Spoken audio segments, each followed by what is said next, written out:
Hello, स्वागत है आप लोगों का सरस्वती क्लासेस में।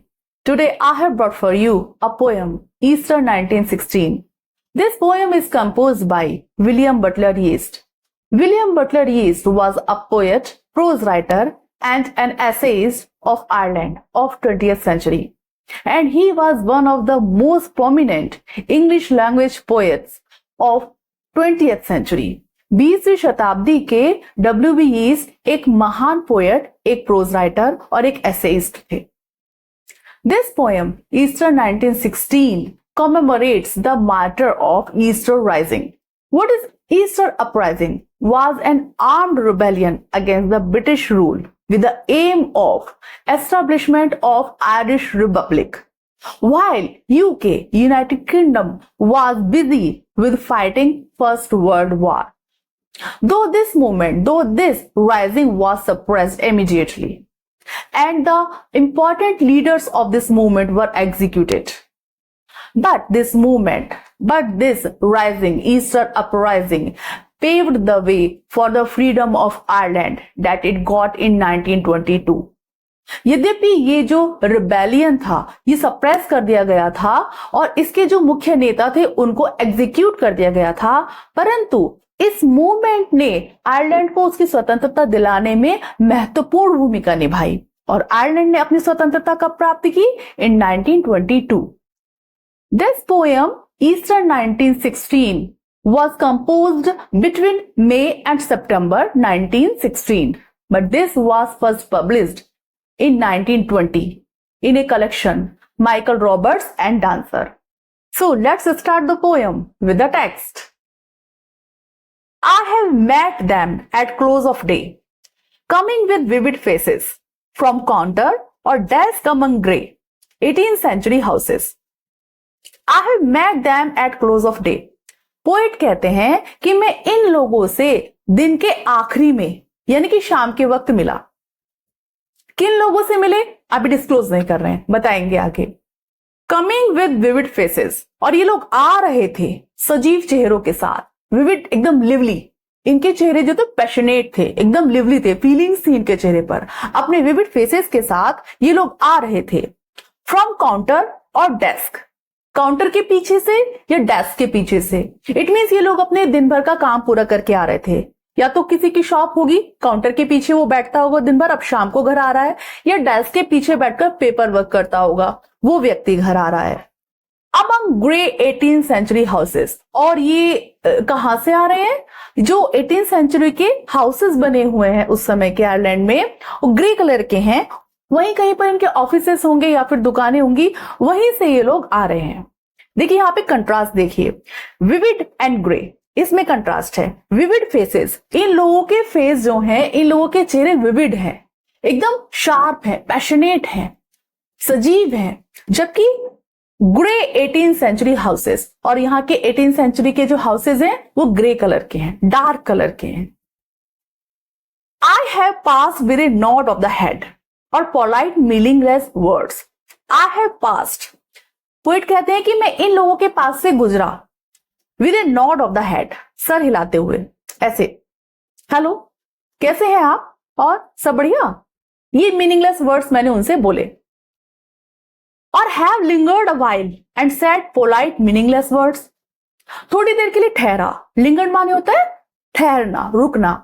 थोड़ी देर के लिए ठहरा, अ वाइल कुछ क्षणों के लिए मैं ठहरा और मैंने फिर से वही मीनिंगलेस पोलाइट वर्ड्स उनसे पूछे। क्या? और भाई क्या हालचाल है, कैसे हैं आप सब लोग और सब बढ़िया। मीनिंगलेस वर्ड्स, उसको उनके बढ़िया होने से या ठीक होने से कोई मतलब नहीं है, बट जब आप किसी से मिलते हैं तो शिष्टाचारवश आपको कुछ पोलाइट वर्ड्स पूछने ही पड़ते हैं।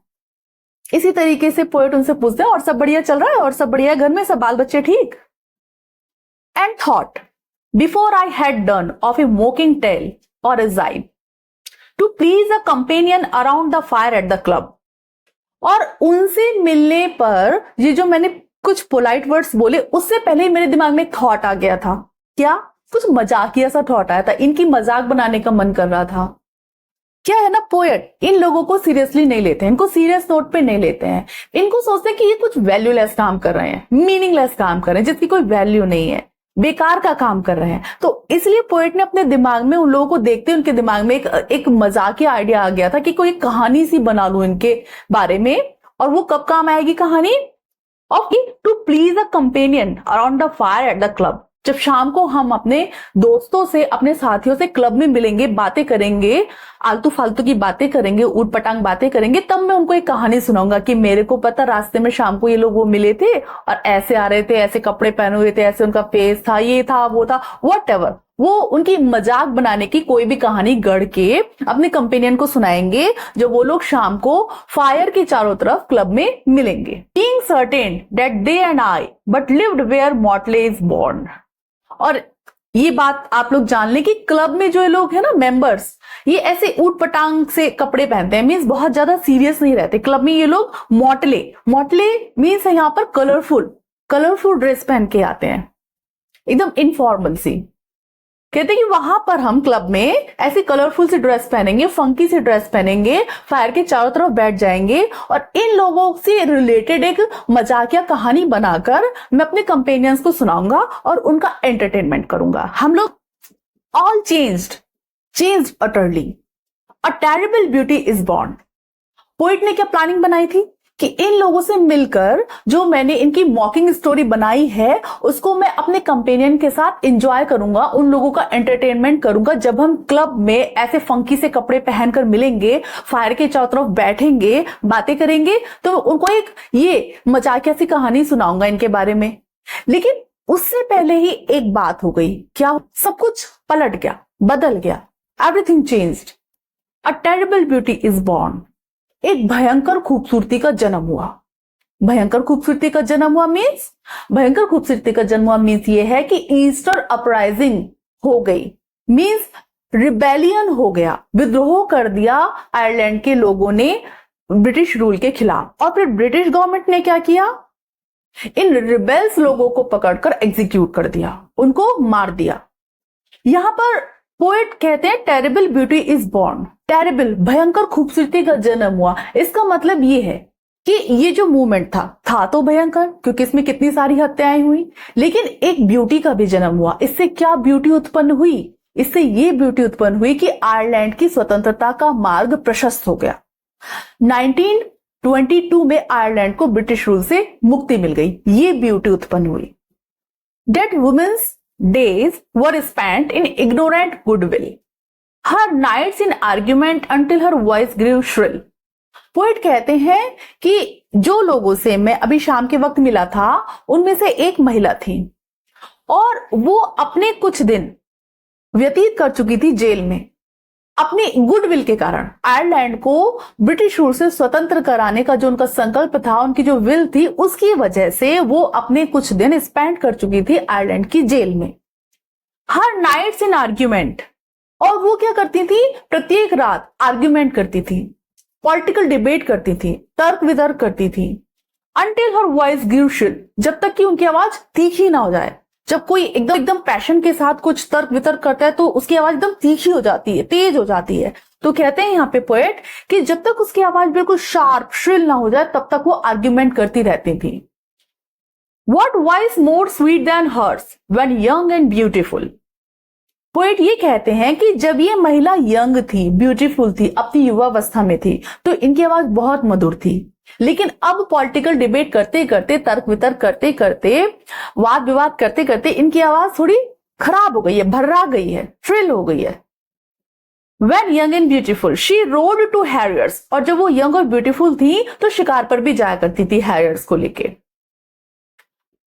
ये तो उन महिला की बात हो गई। अब नेक्स्ट बंदा देखिए कौन आता है। This man had kept a school. अगला बंदा एक आदमी है जिसका एक स्कूल है, वो स्कूल चलाता है। And road our wind horse, और साथ ही साथ वो हवाई घोड़े भी उड़ाता है। हवाई घोड़े कल्पना के संसार में रहता है, मीन्स वो पोएट्री लिखता है, वो पोएट है। This other his helper and friend, और एक और बंदा है, वो उसका हेल्पर है और साथ ही साथ उसका मित्र भी है। Was coming into his force, वो भी उसके प्रभाव में आ रहा था, मीन्स वो भी पोएट्री लिखने की कोशिश कर रहा था। He might have won fame in the end, so sensitive his nature seemed, so daring and sweet his thoughts. ये जो बंदा है जो स्कूल संचालन करता है, उसका फ्रेंड, वो भी पोएट्री लिखना शुरू कर रहा था अपने दोस्त, अपने मित्र के प्रभाव में आकर। और शायद वो अपने लाइफ के अंत तक काफी नाम और प्रसिद्धि कमा पाता, क्योंकि सो सेंसिटिव हिज नेचर सीम्ड, क्योंकि उसका नेचर बहुत सेंसिटिव था। पोएट्स लोग सेंसिटिव होते हैं ना, तभी तो सामान्य कॉमन लोगों से ज्यादा फीलिंग्स उनके पास होती हैं, इमोशंस होते हैं, पैशंस होते हैं, जिसको वो एक्सप्रेस करते हैं अपनी पोएम्स में। तो क्या बोलते हैं पोएट कि वो जो बंदा है, जो स्कूल संचालक व्यक्ति का दोस्त है, वो भी अपने मित्र के प्रभाव में आ रहा था और पोएम्स लिखना स्टार्ट कर रहा था। और वो जो है अपने लाइफ के अंत तक बहुत अच्छा नेम फेम कमा लेता, क्योंकि बहुत अच्छा पोएम लिख रहा था वो, because he was so sensitive. और उसका नेचर जो था, उसका बहुत सेंसिटिव नेचर था। So daring and sweet his thoughts, और उसके थॉट्स जो थे, विचार थे, वो भी बहुत अच्छे थे। This other man, I had dreamt a drunkard, vainglorious lot. अब दूसरा बंदा जो है, वो जो है एकदम ड्रंकार्ड है, शराबी है, वेनग्लोरियस लॉर्ड, और एक प्राउड बंदा, घमंडी मूर्ख व्यक्ति है। He had done most bitter wrong to some who are near my heart. और इस व्यक्ति ने बहुत गलत व्यवहार किया है मेरे प्रिय व्यक्ति के साथ। जो व्यक्ति मेरे को प्रिय है, उसके साथ इस व्यक्ति ने बहुत गलत व्यवहार किया है। यहाँ पे हम आपको बता दें कि मॉड गॉन नाम की एक महिला थी, जिनको W.B. यीस्ट बहुत प्रेम करते थे, but she rejected his proposal of marriage. लेकिन उस महिला ने W.B. यीस्ट का मैरिज का प्रपोजल रिजेक्ट कर दिया था, और उन्होंने एक दूसरे बंदे से शादी कर ली थी, जिनका नाम था मिस्टर मेजर मैकब्राइट। वो जो मैकब्राइट थे, वो अपनी वाइफ को, यानी कि मॉड गॉन को, बहुत खराब तरीके से ट्रीट करते थे, उनको फिजिकली और मेंटली अब्यूज करते थे, जिस बात का W.B. को बहुत दुख था, और इसीलिए वो इस बंदे से चिढ़े हुए हैं, इसलिए वो इस बंदे को पसंद नहीं करते हैं। बताते हैं कि ये जो अगला व्यक्ति है, ये ड्रंकन है, ये नशेड़ी है, ये वैनग्लोरियस लाउट है, ये बहुत ही घमंडी और मूर्ख व्यक्ति है। He had done most bitter wrong to some who are near my heart. इसने मेरी उस व्यक्ति के साथ, जिससे मेरे संबंध अच्छे हैं, जो मेरे हृदय के करीब है, उसके साथ बहुत खराब व्यवहार किया है। Yet I number him in the song, लेकिन फिर भी मैं उसका नाम अपने सॉन्ग में, अपनी इस पोएम में लिख रहा हूं, मार्क कर रहा हूं। He too has resigned his part. उसने भी अपनी लाइफ से रिजाइन दे दिया, मतलब उसने भी अपनी लाइफ गवा दी है। इन द कैजुअल कॉमेडी, इस कैजुअल कॉमेडी में, इस ईस्टर अपराइजिंग में, इस रिबेलियन में उसने भी अपनी जान गंवा दी है। कैजुअल कॉमेडी, कैजुअल कॉमेडी किसको कह रहे हैं W.B. यीस्ट? इसी को, इस रिबेलियन को, जो विद्रोह किया आयरिश लोगों ने ब्रिटिश रूल के खिलाफ, इसको कैजुअल कॉमेडी कह रहे हैं W.B. Yeast. He too has been changed in his turn, transformed utterly. ये व्यक्ति, ये जो मिस्टर मैकब्राइट है, जो मॉड गॉन के हस्बैंड हैं, इनके लिए भी अब मेरे जो विचार हैं चेंज हो गए हैं, अटरली चेंज हो गए हैं। अब वो मार्टर की श्रेणी में आते हैं, शहीद की श्रेणी में आते हैं, इसलिए मैं उनका नाम अपनी पोएम में भी लिख रहा हूं। A terrible beauty is born, फिर से वही लाइन रिपीट कर रहे हैं कि टेरिबल ब्यूटी का जन्म हुआ। Hearts with one purpose alone, through summer and winter seem enchanted to a stone to trouble the living streams. बताते हैं W.B. यीस्ट कि जो रिबेल्स हैं, ये जो विद्रोही व्यक्ति हैं, इनके हार्ट जो हैं एक ही पर्पस अपने अंदर रखते हैं, इनके मन में केवल जीवन का एकमात्र उद्देश्य है। दो समर एंड विंटर सीम, चाहे गर्मी हो, चाहे बरसात हो, चाहे जाड़े हो, लेकिन इनके मन में जो संकल्प है कि आयरलैंड को स्वतंत्र कराना है ब्रिटिश रूल से, वो वैसे के वैसा ही रहता है। Enchanted to a stone to trouble the living stream, इसी तरीके से है जिस तरह से एक बड़ा पत्थर अगर आप किसी स्ट्रीम के बीच में रख दें तो वो क्या करेगा? ट्रबल द लिविंग स्ट्रीम, बहती हुई धारा को ट्रबल कर देगा, उसका मार्ग विचलित कर देगा। The horse that comes from the road, the rider the birds that range from cloud to tumbling cloud. Horse, अब देखिए प्राकृतिक सुंदरता की बात करते हैं। यहां पर जो हॉर्स हैं, जो घोड़े हैं, वो सड़क पर दौड़ते हैं। द राइडर उनको राइड करता है, the birds that range from cloud to tumbling cloud, और जो बर्ड्स होती हैं इस क्लाउड से उस क्लाउड में, इस क्लाउड से उस क्लाउड में उड़ती रहती हैं। Minute by minute they change, minute by minute प्रकृति चेंज होती रहती है। A shadow of cloud on the screen change minute by minute. अब पानी की धारा पर बादलों की परछाई अगर देखें तो वो भी मिनट बाय मिनट चेंज होती रहती है। स्टेबल तो कुछ भी नहीं है, प्रकृति में कुछ भी स्टेबल नहीं है, चलता रहता है। A horse who've slides on the brim and a horse splashes with in it. वही फिर से रिपीट कर रहे हैं कि जो घोड़ा है दौड़ता है, पानी के किनारे दौड़ता है, पानी के अंदर छप छप छप छप करके दौड़ता है। A long legged moor hens dive, लंबे पैरों वाली मूर हैंस, डाइव गोता लगाती है। And hens to moor cocks call, और हैंस जो है अपने मूर कॉक को, अपने नर कॉक को बुलाती है। Minutes by minute they live the stones in the midst of all.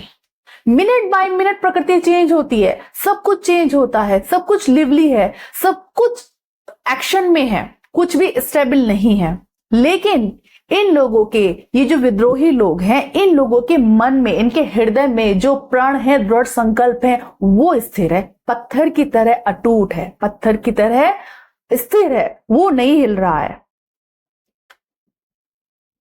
Too long a sacrifice can make a stone of the heart। अब उन्होंने अपने हृदय को इतना पत्थर कैसे बनाया है, कैसे बनाया है?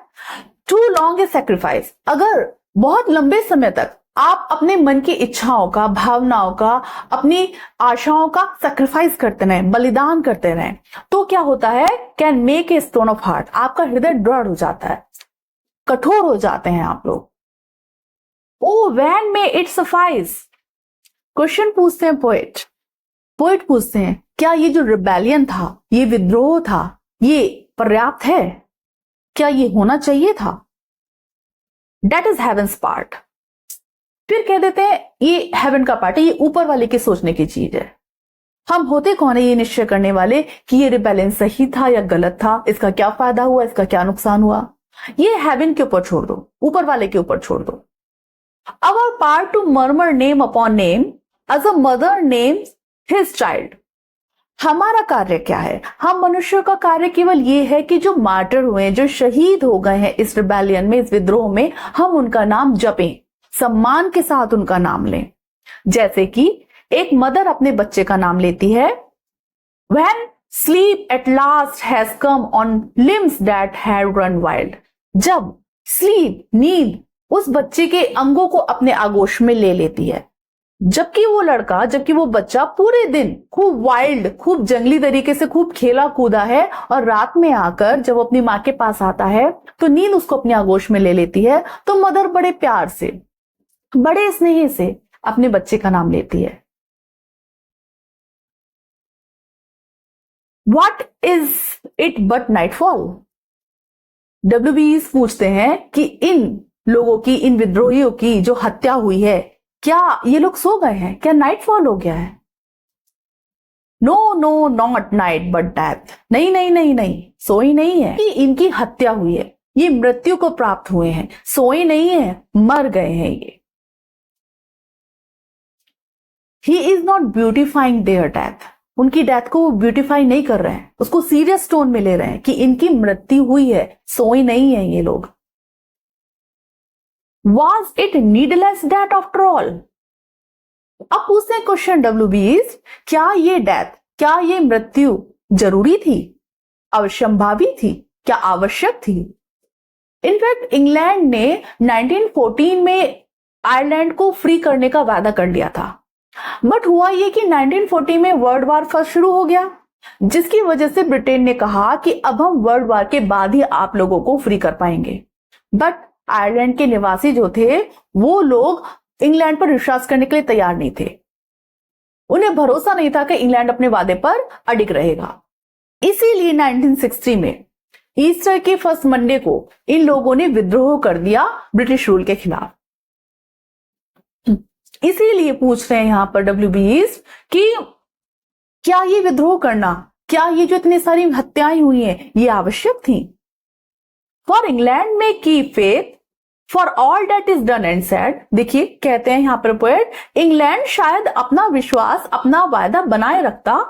For all that is done and said, जो उसने कहा था उसको वो करता। वेट तो करते आयरलैंड के निवासी, लेकिन उन्होंने पहले ही विद्रोह कर दिया, जिसकी वजह से इतनी हत्याएं हुई। तो क्या ये हत्याएं होनी, क्या ये मौतें होनी आवश्यक थी? We know their dream enough to know they dreamed and are dead.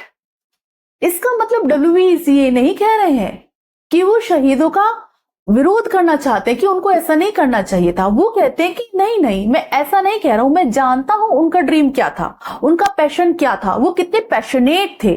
उनके पैशन ने उनकी थिंकिंग को ओवरकम कर लिया, और इतने पैशनेट थे वो अपने आयरलैंड को ब्रिटिश क्लचेस से मुक्त कराने के लिए कि वो संतोष नहीं कर पाए। आई नो, कहते हैं, I know they dreamed and are dead, and what if excess of love bewildered them till they died. और उनका जो एक्सेस ऑफ लव था अपने मातृभूमि के प्रति, उससे उनको बिविल्डर्ड कर दिया, और वो संयम नहीं रख पाए, और उन्होंने ब्रिटिश रूल के खिलाफ विद्रोह कर दिया और मृत्यु को प्राप्त हो गए। I write in out in a verse. अब पोएट कह रहे हैं कि मैं अपने वर्स में, अपनी पोएम में उन लोगों का नाम लेना चाहूंगा जो इस विद्रोह में मृत्यु को प्राप्त हो गए, जो शहीद हो गए। MacDonagh and MacBride and Connolly and Pearse, ये उनमें से कुछ लोगों के नाम हैं जो ईस्टर अपराइजिंग में अपनी जान से हाथ धो बैठे। Now and in time to be wherever green is worn, कहते हैं कि इन लोगों के नाम अमर हो गए हैं अभी और फ्यूचर के लिए भी।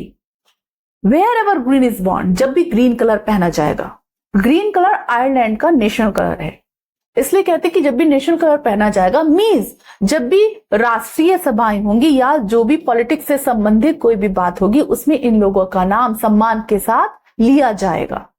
एज ए मार्टर ये लोग अजर अमर हो गए हैं आयरलैंड की इतिहास में। आर चेंज्ड अटरली, इनका नाम बिल्कुल चेंज हो गया, अटरली चेंज हो गया। अब इन्होंने अपना नाम स्वर्ण अक्षरों में अंकित करवा लिया आयरलैंड के इतिहास में। इनका नाम अब आम आदमी से चेंज होकर शहीदों की श्रेणी में, शहीदों की लिस्ट में अंकित हो गया है।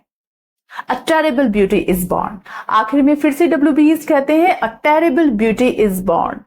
ईस्टर अपराइजिंग को वो कहते हैं टेरेबल इवेंट, और इससे क्या ब्यूटी उत्पन्न हुई कि आयरलैंड को अपनी स्वतंत्रता प्राप्त करने में सहायता मिली।